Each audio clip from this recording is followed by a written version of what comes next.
Hello dear friends, welcome to all of you in our channel study with Aalu. Friends, आज हम unit 10 के second part को discuss करेंगे। ऐसे सर एक वीक में 100 क्वेश्चन का एक मॉक टेस्ट कराते हैं, किंतु उन्हीं में से कुछ जो ऑल ओवर इंडिया ऑनलाइन जो इम्पोर्टेंट क्वेश्चन माना जाता है उन्हीं को ग्रुप में डिस्कस भी किया जाता है। उन्हीं को हम आज इस सीरीज में डिस्कस करेंगे आपसे। तो बिना टाइम वेस्ट किए आज हम देखते हैं इसके फर्स्ट क्वेश्चन को। तो हमारा जो फर्स्ट क्वेश्चन है वो है कि सभी व्यक्तियों को अंतःकरण और धर्म को मानने का स्वतंत्रता संबंधी प्रावधान दिया गया है, और ये किस अनुच्छेद में दिया गया है, यानी किस आर्टिकल में ये बात की गई है कि सभी व्यक्तियों को अंतःकरण और धर्म को मानने का जो स्वतंत्रता संबंधी प्रावधान दिया गया है वो किस आर्टिकल में ये व्यवस्था की गई है। ठीक है, तो आर्टिकल नंबर 21, आर्टिकल नंबर 22 या आर्टिकल नंबर 24 या आर्टिकल नंबर 25। ठीक है, तो ये किसमें बात की गई है ये हमें बताना है। और ये क्वेश्चन इतना इंपॉर्टेंट है, ये फर्स्ट पेपर में भी पूछा जाता है और सेकंड पेपर में भी पूछा जाता है। वैसे तो सर इसको यूनिट 5 में डिस्कस कराए हैं ग्रुप पे, लेकिन ये इंपॉर्टेंट है और इस वजह से ये क्वेश्चन आज हम लोग देखेंगे इसको ध्यान से। ठीक है, वैसे फंडामेंटल राइट में जो मूलभूत अधिकार दिए गए हैं वो 13 से लेके 35 में है, बट जो 25 है ये आर्टिकल 25, ठीक है ध्यान से देखिएगा,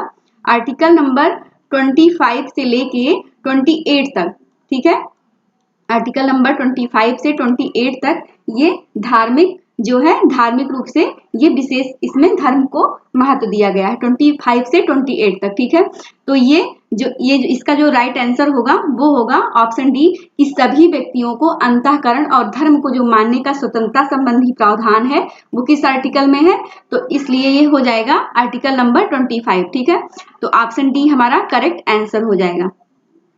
नेक्स्ट क्वेश्चन है हमारा, देखिए क्वेश्चन नंबर 17 कि कला में मनुष्य अपने भावों की अभिव्यक्ति करता है। तो ये परिभाषा दी गई है कि कला में मनुष्य अपने भावों की अभिव्यक्ति करता है, ये किसने कहा है। ठीक है, तो ये किसने कहा है, देखिए प्लेटो ने, अरिस्तु ने, मैथिली शरण गुप्त ने या रविंद्रनाथ ठाकुर जी ने।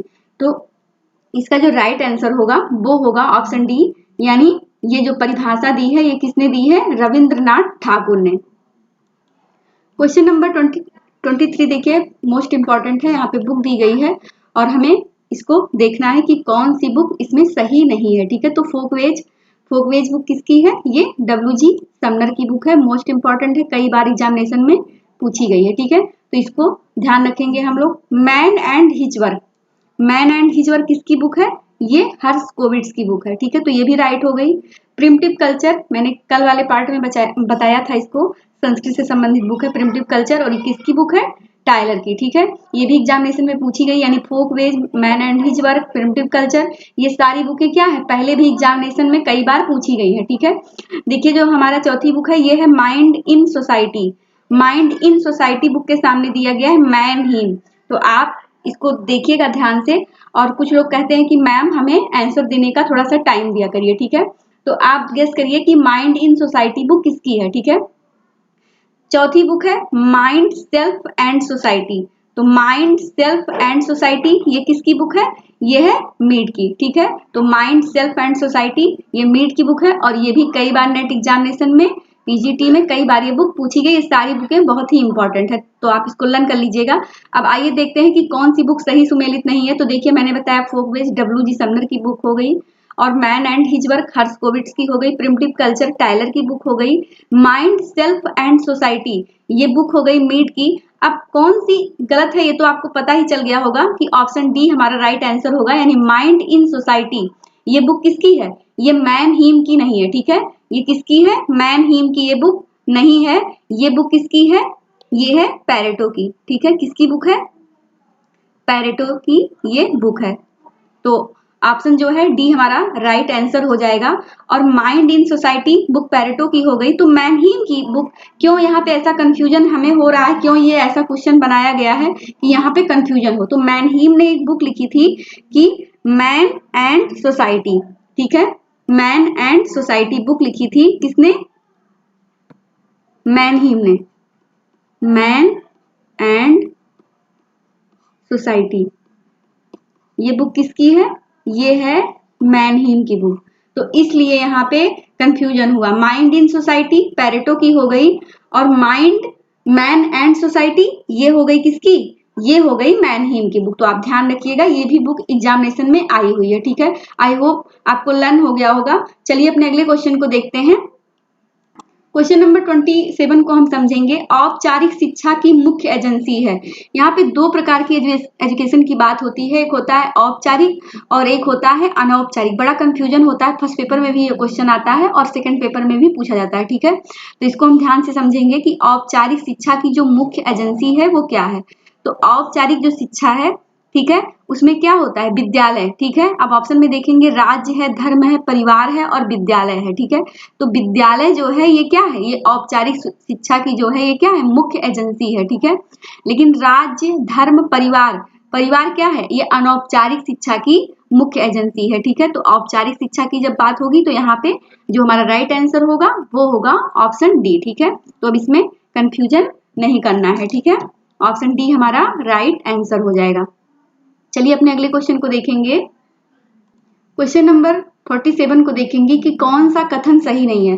कभी कभी हमें क्या लगता है, हम क्वेश्चन को देख के डर जाते हैं और बहुत जल्दी में ही क्वेश्चन को सॉल्व कर देते हैं, और एग्जामिनेशन में वही हमारी छोटी सी गलती क्या होती है, हम पे भारी पड़ जाती है। एक दो क्वेश्चन से हमारा जो है कभी कभी नेट रुक जाता है, कभी कभी JRF रुक जाता है, ठीक है।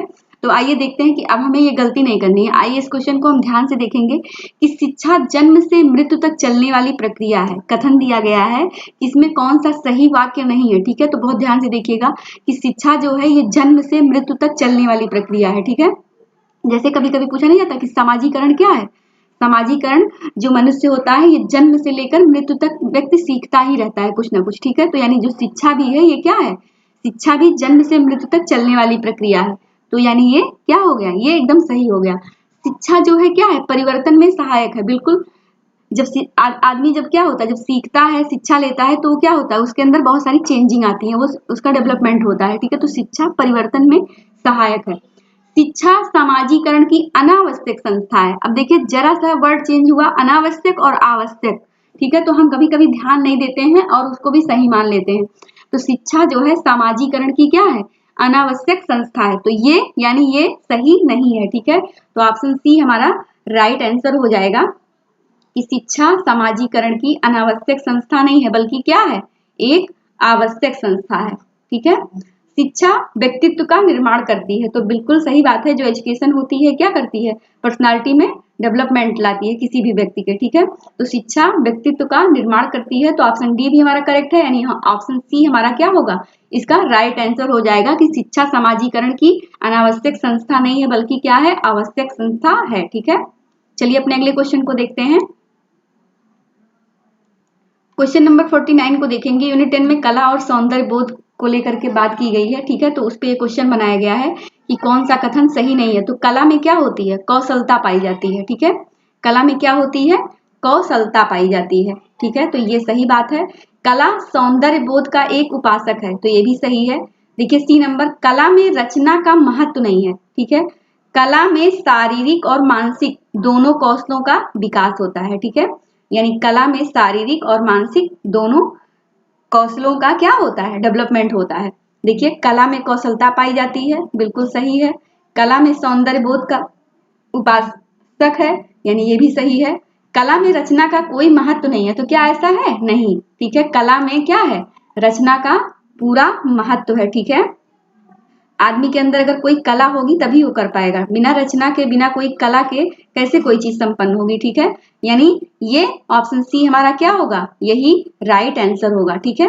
ऑप्शन सी हमारा करेक्ट आंसर हो जाएगा कि कला में रचना का महत्व नहीं है, बल्कि क्या है, कला में रचना का पूरा महत्व होता है, ठीक है।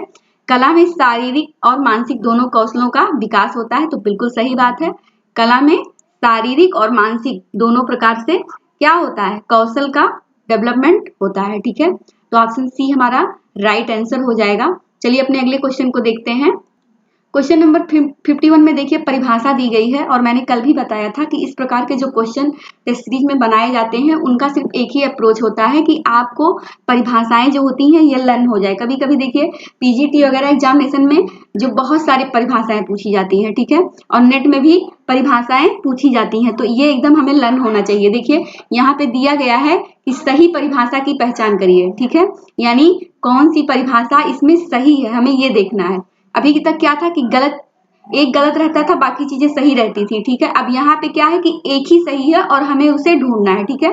तो सही परिभाषा की पहचान कीजिए। तो आइए देखते हैं। कला अभिव्यक्ति की कुशल शक्ति है। क्या है? कला जो है ये अभिव्यक्ति की क्या है? कुशल शक्ति है। ये कौन कहता है? रॉस। यहाँ पे लिखा गया है। औपचारिक अनौपचारिक शिक्षा से बालक सभी प्रभाव सीखता है। यहाँ पे दिया गया है M.K. गांधी। कला भाव की अभिव्यक्ति है। ये कौन कहता है? रविंद्रनाथ ठाकुर। ठीक है, अभी ये ऊपर डेफिनेशन पूछी भी गई थी। तो यानी ये क्या हो गया? देखिए अभी ऊपर ये क्वेश्चन पूछा गया था कि कला भाव की क्या है? अभिव्यक्ति है, और रविंद्रनाथ टैगोर। ठीक है, तो रविंद्रनाथ ठाकुर है, सॉरी, इसको आप सही कर लीजिएगा। और कला सत्य की अनुकृति है, ये अरस्तु यहाँ पे दिया गया है। तो देखिए इसका जो आंसर है ये हमें मिल गया कि कला भाव की अभिव्यक्ति है। ये क्या है? यही हमारा राइट आंसर है, रविंद्रनाथ ठाकुर। ठीक है, तो आप इसको सही कर लीजिएगा। इसका जो राइट आंसर है ऑप्शन सी है। ठीक है, और सारे क्या हैं? ये सारी परिभाषाएं गलत हैं, ये किसी और की हैं। आप कमेंट बॉक्स में हमें बताइएगा। ठीक है, व्यक्ति के चरित्र के निर्माण में किसका संचय प्रासंगिक माना गया है? ठीक है, तो जो व्यक्ति की जो पर्सनालिटी होती है उसमें किसका महत्वपूर्ण योगदान है ये हमें बताना है। तो देखिए व्यवहार, ठीक है, संस्कार, व्यवहार है, संस्कार है, व्यक्तिगत विचार है, व्यक्ति के धन संपत्ति। तो जो मेन है वो क्या है? वो है संस्कार, यानी ऑप्शन बी हमारा करेक्ट आंसर हो जाएगा। ठीक है, ऑप्शन बी, यानी किसी व्यक्ति के जो पर्सनालिटी होती है उसमें जो डेवलपमेंट होता है उसमें क्या है? संस्कार। ठीक है, तो संस्कार की महत्वपूर्ण भूमिका होती है, तो ऑप्शन बी हमारा करेक्ट आंसर हो जाएगा। चलिए अपने अगले क्वेश्चन को देखते हैं। शिक्षा वह है जो मुक्ति प्रदान करती है। ठीक है, शिक्षा वह है जो मुक्ति प्रदान करती है। उक्त परिभाषा किस दार्शनिक से संबंधित है? शंकराचार्य, अरस्तु, रूसो, रामानुजाचार्य। ठीक है, तो ये डेफिनेशन किसकी है कि शिक्षा वह है जो व्यक्ति को क्या करती है? मुक्ति प्रदान करती है। तो ये किसकी परिभाषा है? किस दार्शनिक की? तो ये हमें बताना है। ठीक है, आप लोग भी गेस करिए, फिर मैं बताती हूँ। ठीक है, शंकराचार्य, अरस्तु, रूसो, रामानुजाचार्य। तो इसका जो राइट आंसर होगा वो क्या होगा? Option A. ठीक है, ऑप्शन ए हमारा करेक्ट आंसर हो जाएगा। ये जो डेफिनेशन है ये किसकी है? शंकराचार्य जी की। ठीक है, शंकराचार्य जी ने कहा था कि शिक्षा वह है जो व्यक्ति को क्या करती है? मुक्ति प्रदान करती है। ठीक है, चलिए अपने अगले क्वेश्चन को देखते हैं।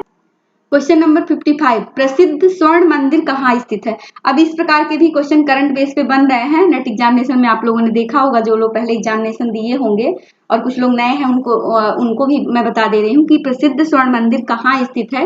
इस प्रकार के भी क्वेश्चन बन रहे हैं एग्जामिनेशन में। अभी पूछा था कि सबरीमाला मंदिर कहाँ पे है। ठीक है, तो जो है जलीकट्टू त्योहार कहाँ पे मनाया जाता है। तो इस प्रकार के क्वेश्चन आ रहे हैं, तो इसलिए ये क्वेश्चन यहाँ पे दिया गया है कि इस प्रकार के भी क्वेश्चन को हम देखेंगे कि प्रसिद्ध स्वर्ण मंदिर कहाँ स्थित है। बड़ा कंफ्यूजन हो जाता है, चंडीगढ़ है, अमृतसर है, चमोली है, मुंबई है। अगर देखिए जिनको आ रहा है उनके लिए तो बहुत आसान है, तुरंत वो सही कर लेंगे, लेकिन जिनको नहीं आता है वो तुरंत यहाँ पे क्या होता है? कंफ्यूजन हो जाता है। वहां पे दे देंगे पंजाब, दे देंगे पटियाला, दे देंगे अमृतसर, दे देंगे, तो इसमें बड़ी कंफ्यूजन हो जाती है। ठीक है, तो इस प्रकार के भी क्वेश्चन को हम डिस्कस करेंगे कि प्रसिद्ध स्वर्ण मंदिर कहाँ पे है। तो ये है अमृतसर में। कहाँ पे है? अमृतसर, यानी ऑप्शन बी हमारा करेक्ट आंसर हो जाएगा। ठीक है, चलिए अपने अगले क्वेश्चन को देखते हैं। अगला जो हमारा क्वेश्चन है, देखिए यहाँ पे दिया गया है कि पुरुषार्थ कितने प्रकार के होते हैं। ठीक है, इंटरव्यू में गए थे हम, तो वहां पे हमसे पूछा गया था कि आप बताइए कि पुरुषार्थ कितने प्रकार के होते हैं। ठीक है, तो लगता है ना कि बहुत आसान चीजें हैं, जिनको आती हैं उनके लिए बहुत आसान है, लेकिन जिनको नहीं आती हैं तो ये इंटरव्यू तक में भी क्या होता है? छोटी छोटी चीजें आपसे पूछी जाती हैं। ठीक है, कि आपको जो बेसिक चीज है उसकी जानकारी है कि नहीं है। ठीक है, तो वहां पे आपको बताना होता है। देखिए 2, 3, 4, 5। ठीक है, तो पुरुषार्थ कितने प्रकार के होते हैं? ये 4 प्रकार के होते हैं। ठीक है, तो ऑप्शन सी हमारा राइट हो जाएगा। कौन कौन से पुरुषार्थ हैं ये भी हम आपको आज बताएंगे कि पुरुषार्थ जो 4 हैं उनका नाम क्या है। ठीक है, तो इसमें जो पहला हो गया ये हो गया धर्म, दूसरा अर्थ, तीसरा काम और चौथा क्या है? वो मोक्ष है। ठीक है, लास्ट में मोक्ष होता है। तो ये 4 प्रकार के हिंदू धर्म में पुरुषार्थों की चर्चा की गई है। ठीक है, देखिए यहाँ पे अगला जो क्वेश्चन है ये भी देखिए कि व्यक्ति के जीवन का अंतिम लक्ष्य क्या है। ठीक है, तो व्यक्ति के जो अंतिम जीवन का जो अंतिम लक्ष्य होता है ये होता है मोक्ष। ठीक है, और लास्ट ही जो है पुरुषार्थ भी है मोक्ष। ठीक है, तो ऑप्शन डी इसका करेक्ट आंसर हो जाएगा। दोनों क्वेश्चन इसी बेस पे बनाए गए हैं। ठीक है, कि ताकि आपको अच्छे से लर्न हो जाए। देखिए अगला जो क्वेश्चन है कि संस्कृति मानव प्रजाति की क्या है, स्मृति है। ये परिभाषा है और ये एग्जामिनेशन में पूछी भी गई है। ठीक है, पीसीटी में भी आया था अभी। तो देखिए संस्कृति मानव प्रजाति की स्मृति है या कभी कभी पूछ लेता है कि रेस है। ठीक है, तो ये किसने कहा है, देखिए बीयरस्टीड, चार्ल्स पेज, नैनकी या रॉस। तो ये जो परिभाषा दी है ये किसने दी है, ये बीयरस्टीड जी की परिभाषा है। किसकी है, बीयरस्टीड। ऑप्शन ए हमारा राइट आंसर हो जाएगा। ठीक है, क्रोबर ने संस्कृत के दो पहलू बताए हैं, वे कौन से हैं, यानी क्रोबर ने जो संस्कृत के दो पहलू बताए थे वे कौन से हैं। ठीक है, तो देखिए अभित एवं निहित, भौतिक एवं अभौतिक, मैंने कल ही बताया था आपको आगमन का। उन्होंने सोशल चेंज नामक बुक लिखी थी और उसमें भौतिक एवं अभौतिक नामक संस्कृत की चर्चा की थी। ये तो आपको पता ही है। ठीक है, कल वाले पार्ट में मैंने डिस्कस किया था। इडास एवं इथास और एथिक एवं एमिक। ठीक है, तो एथिक एवं एमिक हो गया, अभित एवं निहित हो गया और इडास एवं इथास हो गया। ठीक है, तो ऑप्शन सी हमारा करेक्ट आंसर हो जाएगा 62 का। इडास एवं इथास जो है इसकी चर्चा किसने की है, इसकी चर्चा की है क्रोबर महोदय ने। ठीक है, किसने की है, क्रोबर। इन्होंने एक बुक लिखी थी जो है नेशन ऑफ कल्चर और ट्री ऑफ कल्चर। इनकी बहुत इंपॉर्टेंट बुक है, ये भी आप लर्न कर लीजिएगा। ठीक है, इडास एवं इथास नामक ये दो प्रकार के संस्कृत के दो पहलू बताए थे। ठीक है, चलिए क्वेश्चन नंबर 63 को देखेंगे कि संस्कृत में कौन सी विशेषता नहीं पाई जाती है, यानी जो संस्कृत होती है इसमें कौन सी विशेषता नहीं पाई जाती है, इसको बड़े ध्यान से देखना है। संस्कृत में सहभागिता का गुण होता है। ठीक है, संस्कृत में क्या होता है, सहभागिता होती है। तो बिल्कुल सही बात है, संस्कृत में क्या होती है, सहभागिता होती है। संस्कृत क्या है, एक सीखा हुआ व्यवहार है। ठीक है, तो ये भी सही है। संस्कृत का स्वरूप अस्थाई होता है, यहाँ पे देखिए अस्थाई दिया है। और संस्कृत अधिवैक्तिक एवं अधिसावे भी होती है, तो ये भी सही है। जो संस्कृत होती है ये अधिवैक्तिक एवं अधिसावे भी होती है। संस्कृत में सहभागिता का गुण पाया जाता है। संस्कृत सीखा हुआ व्यवहार है। संस्कृत का स्वरूप अस्थाई नहीं होता बल्कि क्या होता है, अस्थाई होता है। क्या होता है, अस्थाई होता है। यहाँ पे बहुत ध्यान दीजिएगा इस क्वेश्चन में। संस्कृत जो होती है ये अस्थायी होती है और इसी कारण से क्या होता है, जो हर्षकोविट्ज ने बताया भी था कि संस्कृति क्या होती है, हस्तांतरित होती है। ठीक है, यानी एक पीढ़ी से दूसरी पीढ़ी में ये हस्तांतरित होती रहती है। इसमें जो है एक पीढ़ी से दूसरे पीढ़ी में जाने का गुण पाया जाता है। तो इसीलिए ये क्या है, अगर अस्थायी होगी तो जाएगी ही नहीं, हस्तांतरित कैसे होगी, तो ये अस्थायी नहीं बल्कि क्या होगी, अस्थायी। तो शब्दों पे बड़ा ध्यान देना है। ठीक है, तो आई होप आपको समझ में आ गया होगा क्वेश्चन नंबर 63। ठीक है, क्वेश्चन नंबर 68 को देखेंगे कि एक ऐसी प्रक्रिया। इतने बड़े डेफिनेशन को ही डर लग जाता है कि पता नहीं किसका होगा, लेकिन हमें डरना नहीं है। हमें आराम से पहले क्वेश्चन को समझना है, फिर हमें अपने आप क्वेश्चन का आंसर मिल जाएगा। क्योंकि क्या होता है, क्वेश्चन भी सामने होता है, उसका आंसर भी हमारे सामने होता है, लेकिन हम अब पहले से ही अपने माइंड में ये बना लेते हैं कि अरे ये तो इतना बड़ा है, कैसे हमें समझ में आएगा, हम कंफ्यूज हो जाएंगे। ऐसा नहीं है, इसीलिए जो है हमें प्रैक्टिस करते रहना चाहिए। देखिए हम अगर प्रैक्टिस नहीं करेंगे, हमें चाहे जितनी चीजें आए, लेकिन अगर हम प्रैक्टिस करके नहीं जाएंगे तो वो चीजें हम वहां पे नहीं कर पाएंगे। इसीलिए टेस्ट जो है जरूर देना चाहिए हफ्ते में और इसको सॉल्व भी करना चाहिए। और अगर जो क्वेश्चन, एक ट्रिक मैं भी ये आपको बता दे रही हूँ कि देखिए आपने मान लिया 100 क्वेश्चन का जो है किया टेस्ट, उसमें मान लिया आपको मिले 60 क्वेश्चन, तो आप बिल्कुल मत परेशान होइए कि अरे मैंने 100 क्वेश्चन का टेस्ट दिया, मुझे 60 क्वेश्चन मिले। बल्कि आप खुश होइए कि 60 जो मैंने किया वो मुझे आ रहा था। अब 40 जो नहीं आ रहा है, जब उसका सॉल्व जाए ग्रुप पे, तो आप देखिए कि वो 40 क्वेश्चन कौन से थे जो मुझे नहीं आ रहे हैं, अभी मुझे बिल्कुल उन पे पकड़ नहीं है, वो क्यों मुझसे गलत हुए। आप उन 40 क्वेश्चन को ध्यान से देखिए, एक दो बार देखिए और फिर उसको हफ्ते में कम से कम एक दो बार सॉल्व करिए फिर से। और जब तक वो क्वेश्चन आपको आ ना जाए तब तक उसको करते रहिए, यानी ध्यान से उसको रट लीजिए, आपको बहुत आसानी हो जाएगी। यानी 60 तो आपको आ ही रहा था, जो 40 नहीं आ रहा था वो भी आपको आसानी से लर्न हो जाएगा। ठीक है, ये तरीका मैंने भी आजमाया था और ये ट्रिक मैं आपको इसीलिए बता रही हूँ। ठीक है, अब देखिए क्वेश्चन को देखिए, एक ऐसी प्रक्रिया जिसके द्वारा अल्पसंख्यक समूह के लोग धीरे धीरे अपनी सांस्कृतिक प्रतिमान को छोड़ने लगते हैं और प्रभावी संस्कृत को क्या करने लगते हैं, ग्रहण करने लगते हैं, एडॉप्ट करने लगते हैं, उसे समाजशास्त्र की भाषा में या शब्दावली में किस नाम से जाना जाता है। ठीक है, यानी एक ऐसी प्रक्रिया, प्रोसेस, जिसके द्वारा अल्पसंख्यक समूह के लोग धीरे धीरे अपनी सांस्कृतिक प्रतिमान को, ठीक है, छोड़ने लगते हैं और प्रभावी संस्कृत यानी जो उनके ऊपर प्रभाव डाले, जैसे पाश्चात्य कल्चर हो गया, ठीक है, संस्कृतियों को क्या करने लगते हैं, ग्रहण करने लगते हैं, उसे समाजशास्त्र की शब्दावली में क्या कहते हैं। बड़ा आसान है, देखिए आत्मसात्करण दिया गया है। क्या दिया गया है, आत्मसात्करण, विसंस्कृतिकरण, संस्कृतिकरण और परसंस्कृतिकरण। तो जब हम दूसरे की संस्कृति से अडॉप्ट कर रहे हैं तो वो क्या हो जाएगा, पर संस्कृतिकरण हो जाएगा। ठीक है, तो यानी ऑप्शन डी हमारा राइट आंसर हो जाएगा। ठीक है, चलिए अगले क्वेश्चन को देखते हैं। देखिए यहाँ पर डेफिनेशन दी गई है कि संस्कृत सीखे हुए व्यवहारों का समुच्चय तथा व्यवहारों के परिणाम है, जिसकी निर्णायक इकाइयां एक समाज विशेष के सदस्यों द्वारा बांटी तथा हस्तांतरित की जाती हैं। इस विचारक को आप पहचानिए। ठीक है, यानी संस्कृत सीखे हुए व्यवहारों का समुच्चय तथा व्यवहारों के परिणाम है, जिसकी निर्णायक इकाइयां एक समाज विशेष के सदस्यों द्वारा बांटी तथा हस्तांतरित की जाती हैं। ये किसके विचार हैं, ये हमें बताना है। ठीक है, तो आइए देखते हैं।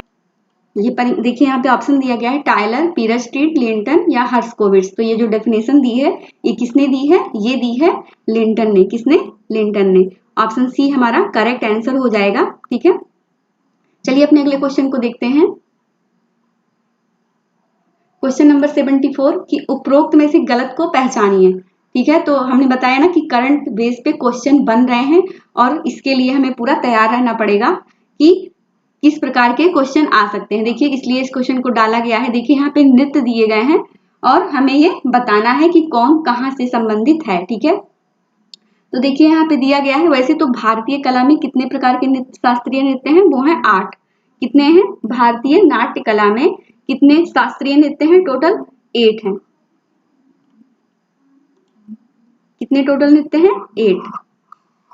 अब वो कौन कौन से हैं, देखिए यहाँ पे कितने नृत्यों की बात की गई है, मोहिनीअट्टम, कुचिपुड़ी, सत्तरिया, कथकली और मणिपुरी। यानी 2 2 4 1 5। ठीक है, यानी 3 अभी भी बचे हुए हैं, मैं उसको भी बता दूंगी। ठीक है, आप इसको अपना नोट्स कर लीजिएगा। मोहिनीअट्टम ये कहाँ पे है, तमिलनाडु। ठीक है, और यहीं पे एक और पाया जाता है मोहिनीअट्टम के साथ में, भरतनाट्यम। कौन सा है, भरतनाट्यम। ये भी पूछ सकता है कि भरतनाट्यम ये जो नाट्य कला है ये कहाँ पे है। ठीक है, तो आप इसको भी लगे हाथ लर्न कर लीजिएगा।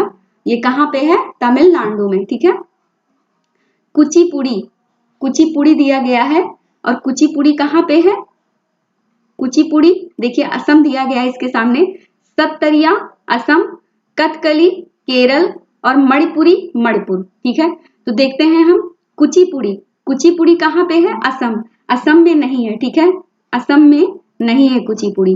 कहाँ पे है कुचिपुड़ी, तो कुचिपुड़ी जो है ये है आंध्र प्रदेश में। कहाँ पे है, आंध्र प्रदेश में। तो इसको आप लर्न कर लीजिएगा ध्यान से। कुचिपुड़ी जो नृत्य है ये आंध्र प्रदेश में है, सत्तरिया ये असम में है। ठीक है, ये सही है, ये सही हो गया, ये सही हो गया। कथकली, कथकली कहाँ पे है, ये केरल में है। ठीक है, तो ये भी आपका सही है। मणिपुरी नाम से ही देखिए मिल रहा है, मणिपुरी और माँ से मणिपुर। ठीक है, तो ये भी हो गया। अब जो है हमारा ये छठा नंबर, इसको देखेंगे। छठा नंबर है ये हमारा है कथक। कथक कहाँ पे है, ये है उत्तर प्रदेश में। कहाँ पे है, उत्तर प्रदेश में है। तो आप ये भी ध्यान से लर्न कर लीजिएगा। अब चलिए अगले को देखते हैं, उड़ीसा। उड़ीसा में क्या है, उड़ीसा में है, उड़ीसा में नृत्य है ओडिसी, जिसको कहते हैं। क्या कहते हैं, ओडिसी। नाम से ही मिल रहा है, आसानी से लर्न हो जाएगा आपको, ओडिसी। उड़ीसा में क्या है, ओडिसी है। ठीक है, हाँ तो देखिए भरतनाट्यम और मोहिनीअट्टम 2 हो गया, कुचिपुड़ी 3, सत्तरिया, कथकली, मणिपुरी और कथक और ओडिसी। तो ये 8 प्रकार के टोटल नृत्य हो गए। आई होप आपको लर्न हो गए होंगे, इनको अच्छे से आप लर्न कर लीजिएगा। ठीक है, और आज का जो हमारा लेक्चर है वो यहीं पे फिनिश होता है। आप अच्छे से इसको 1-2 बार देख लीजिएगा, रिवाइज कर लीजिएगा और कमेंट्स बॉक्स में हमें जरूर कमेंट्स करिएगा जो चीजें आपको नहीं समझ में आएंगी। और अगर हमारे लेक्चर्स आपको पसंद आ रहे हैं तो वीडियो को लाइक करिएगा और चैनल को सब्सक्राइब करिएगा। ठीक है, थैंक यू सो मच।